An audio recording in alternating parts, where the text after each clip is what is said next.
લિંબાયત વિસ્તારની ઘટના.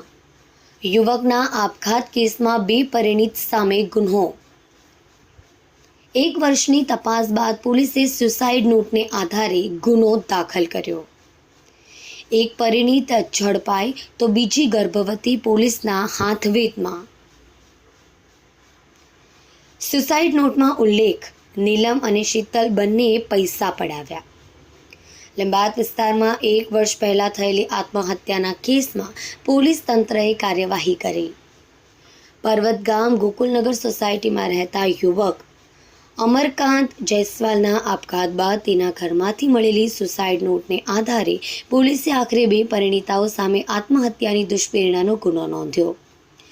લિંબાયત પોલીસે બંને બહેનો પૈકી નીલમ ઉમેશભાઈ યાદવને ઝડપી પાડી છે.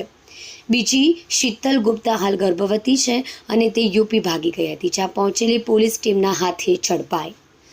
અમરકાંત જયસ્વાલ મજૂરી કામ કરીને પરિવારનું ગુજરાન ચલાવતા હતા. 1 વર્ષ પહેલાં તેમની જ સોસાયટીમાં રહેતી પરિણીતાઓ નીલમ ઉમેશભાઈ યાદવ અને રામશંકર ગુપ્તાની દીકરી શીતલ ગુપ્તા સાથે તેઓ સંપર્કમાં આવ્યા હતા અને બંને ભેગા મળી અમરકાંત સાથે મિત્રતા કેળવી અને પછી પ્રેમજાળમાં ફસાવ્યો. આગળ જઈ બંને મળીને અમરકાંતને ધાક ધમકી આપી અવારનવાર રૂપિયા પડાવવાનું શરૂ કર્યું હતું.